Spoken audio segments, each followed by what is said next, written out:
ఓం గం గణపతియే నమః. స్వర్ణలక్ష్మి నమస్తే అస్తు. పరబ్రహ్మ స్వరూపిణి రాజ్యం దేహి ధనం దేహి సర్వకామాంచ దేహి మే. నమస్తే. తులారాశి వారికి 2026 సంవత్సరంలో ఫిబ్రవరి మాసం ఎలా ఉందో తెలుసుకుందాం. దానికి ముందుగా ప్రతి ఒక్కళ్ళకి గణపతి మంచి బుద్ధిని, ఇంటెలిజెన్స్ని ఇవ్వటంతో పాటుగా స్వర్ణలక్ష్మి అమ్మవారు మీ అందరికీ పరబ్రహ్మ తత్వాన్ని ఇవ్వాలని, తర్వాత వెంటనే మీ అందరికీ అత్యధికంగా రాజ్యాభిషేకం, పవర్ మీకు రావాలని, ధనం విపరీతంగా రావాలని, ఇది కాకుండా మీరు కోరుకున్న ప్రతి కోరిక నెరవేరాలని చెప్పేసి ఆశిస్తూ, ప్రార్థిస్తూ 2026 సంవత్సరంలో ఫిబ్రవరి మంత్లో ఎలా ఉందో మనం చూద్దాం. తులారాశి గమనించుకుంటే ఓవరాల్గా బాగున్న జ్యోతిష శాస్త్రంలో రిజల్ట్ బాగున్న రాశుల్లో ఈ తులారాశి ఒకటి. అయితే ఇలాంటి రాశిలో ఫిబ్రవరి మంత్ ఎలా ఉందో మనం చూద్దాం. దానికి ముందుగా ఈ రాశిలో ఉన్న నక్షత్రాలు, వాటిలో పాదాలు, ఏ ఏ గ్రహాలు ఎప్పుడెప్పుడు మారుతున్నాయో తెలుసుకొని ఆ తర్వాత మన రిజల్ట్ చూద్దాం. చిత్త 2, 3 పాదాలు, విశాఖ, స్వాతి 1, 2, 3, 4 పాదాలు, విశాఖ 1, 2, 3 పాదాలు అంతే తులారాశిలో ఉంటారు. పేరు బలంకరం మనం చూసుకుంటే రా, రీ, రు, రో, తాతి, తూతే అన్న లెటర్స్ కూడా ఇందులో ఉంటుంది. మన గ్రహాల మార్పు కనుక చూసుకుంటే 3వ తారీఖు బుధుడు, 6వ తారీఖున శుక్రుడు, 13వ తారీఖున సూర్యుడు, 23వ తారీఖున కుజుడు అంటే మంగళుడు మారుతూ ఉన్నారు. ఈ యొక్క మారిన గ్రహాల వలన ఎలా ఉండబోతుంది అంటే మన మహర్షులు ఏం చెప్తారంటే వీళ్ళకి లఘు గోచారం, సూక్ష్మ గోచారం అన్న ఒక కాన్సెప్ట్ ద్వారా సింపుల్గా 3-4 వర్డ్స్లో ఎలా ఉందో మనం తెలుసుకోవచ్చు. మనోరుచం, రిపప్రియం, భార్య సోతాది కలహం, పుత్రలబ్ధిం అని చెప్తారు. అంటే కొంచెం వీళ్ళకి ఎక్కడన్నా కొన్ని విషయాల్లో మనసు విచారం కలిగే సంఘటనలు జరిగే అవకాశం ఎక్కువగా ఉంటుంది. రిపప్రియం, శత్రులతో కలిసి కూర్చొని మాట్లాడుకుంటే పైచేయి మీకు అవుతుంది, అనుకూలంగా ఉంటుంది. కోర్టు కేసులు కానివ్వండి, తగాదాలు కానివ్వండి, ఇంకొకటి కానీ.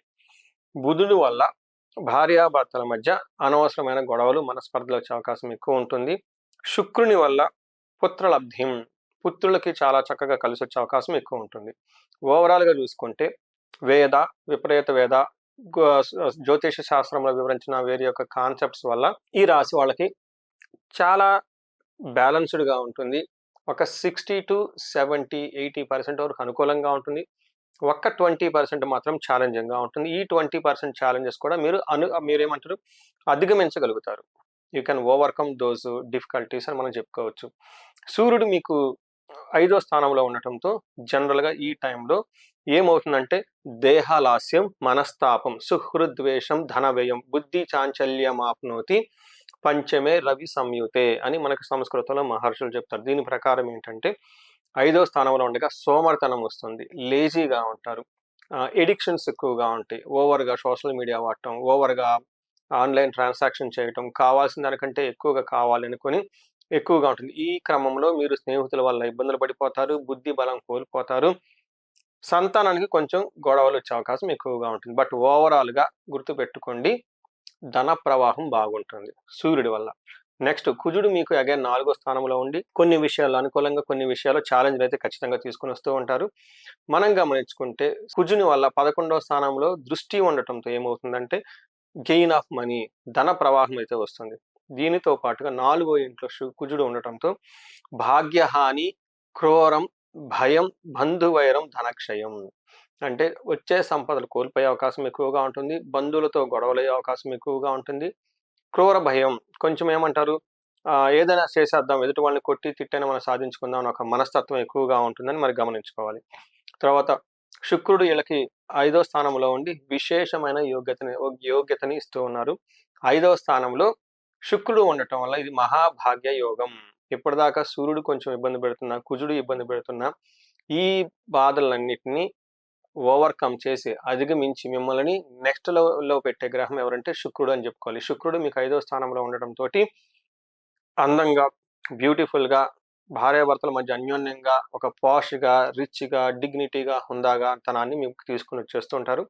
మీకు మహాభాగ్య యోగం అని కూడా చెప్పుకోవచ్చు. దీని ప్రకారం చూస్తుంటే ఆలోచన చాలా బాగుంటుంది. మహర్షులు మనకి ఏం చెప్తారంటే దాసీభృత్య జనలాభ, నిత్య సంతోషం, మృష్టాన్న భోజనం, ధన ధాన్య అభిష్టార్థ సిద్ధి, పంచమస్తే భవేద్ భృగు అంటారు. అంటే ఈ మాసంలో మీకు ధనం బాగుంటుంది, ధాన్యం బాగుంటుంది, సంతోషంగా ఉంటారు. అభిష్టార్థ సిద్ధి అంటే మీకు ఇష్టమైన కార్యాలు ఈ టైంలో నెరవేరుతూ ఉంటుంది. వీటన్నిటికంటే ముఖ్యంగా దాసీభృత్య జనలాభः ఎవరైనా మిడ్ లెవెల్ ఎగ్జిక్యూటివ్స్ ఉన్నా, సి లెవెల్ ఎగ్జిక్యూటివ్స్ ఉన్నా, మనకి ఎన్ఆర్ఐస్ ఎక్కడన్నా ఉన్నా గానీ, మీ కింద పనిచేసే టీమ్ మిమ్మల్ని ఖచ్చితంగా ఫాలో అయ్యి, మీకు అనుగుణంగా ప్రాజెక్ట్స్ డెలివరీ కానివ్వండి, టాస్క్‌లు చక్కగా చేసి పెడతారని గమనించుకోవచ్చు. అయితే గెయిన్స్ త్రూ లేడీస్ అని కూడా చెప్తా ఉంటారు. అంటే ఈ టైంలో జెంట్స్ అయితే లేడీస్ ద్వారా చక్కటి ఆదాయం ఉంటుంది. ఇన్ కేస్ లేడీస్ అయితే మీ ఇంట్లో గానివ్వండి, బయట ఉన్న మీరు సర్కిల్‌లో చక్కగా జెంట్స్ ఎవరైనా తెలుసుంటే వాళ్ళు మీకు మంచి సపోర్ట్ ఇచ్చి, చక్కగా ఏదన్నా భేదాభిప్రాయాలున్నా అవన్నీ తొలగిపోయేసి, ఒక మంచి వాతావరణం కలిగే అవకాశం ఎక్కువగా ఉంటుంది. వీటితో పాటు మన నక్షత్రాల ప్రకారం చూసుకుంటే చిత్త, స్వాతి, విశాఖ 3 నక్షత్రాలు ఇందులో ఉంటాయి. చిత్తా నక్షత్రం వాళ్ళకి స్వాతి, విశాఖ నక్షత్రాలకు ఐశ్వర్యవంతంగా ఉంటుంది. జయప్రదంగా ఉంటుంది. ఏ పని చేసొచ్చినా కలిసొస్తుంది. వీటితో పాటు గొడవలయ్యే అవకాశం ఎక్కువగా ఉంటుంది. బంధించబడినట్లుండే పరిస్థితి ఉంటుంది. ఇక్కడ బంధించబడినట్లు ఉన్న పరిస్థితి ఉన్నప్పుడు బుధుని వల్ల మనం అందరం ఏం చేయాలంటే అండి, విష్ణువుకి సంబంధించిన దేవాలయాలు విజిట్ చేసుకోవడం చాలా ఇంపార్టెంటు.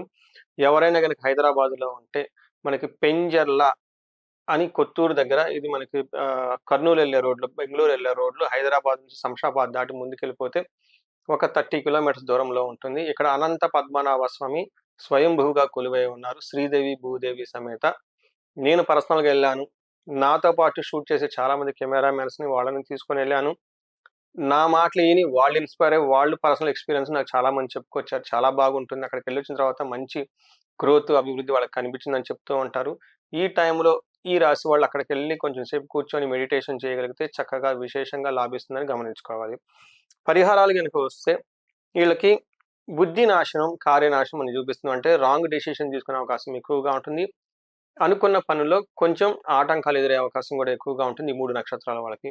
ఈ టైంలో వీళ్ళకి ఎక్కువగా గాయత్రి మంత్రం జపం చేసుకోవడం చాలా ఇంపార్టెంటు. సూర్యునికి సంబంధించిన సూర్య అష్టకం, సూర్య నమస్కారాలు చేయటం చాలా చాలా ఇంపార్టెంటు.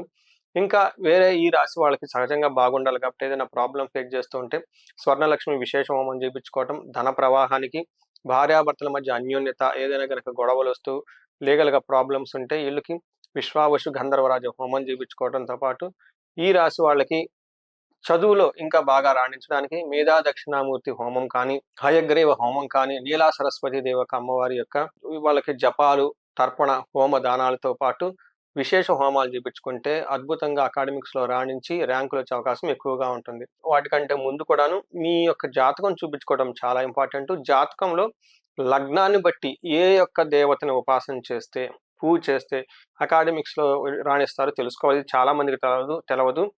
జాతకాన్ని బట్టి కూడా తెలుసుకోవచ్చు. అది మేధా దక్షిణామూర్తి స్వామినా, లేదంటే హయగ్రీవ స్వామినా, లేదంటే నీలా సరస్వతి అమ్మవారిని పూజ చేస్తే బాగా కలిసొస్తుందో వాళ్ళ జాతకంలో తెలుసుకోవచ్చు. తెలుసుకొని ఆ పర్టిక్యులర్‌గా దేవుడిని గనక మనకు సంపాదించిన జపాలు, హోమాలు, అభిషేకాలు చేపించుకుంటే చక్కగా రిజల్ట్ వచ్చేసి అనుకున్న ర్యాంకులు, అనుకున్న కాలేజీల్లో సీట్‌లొచ్చే అవకాశం ఎక్కువగా ఉంటుంది.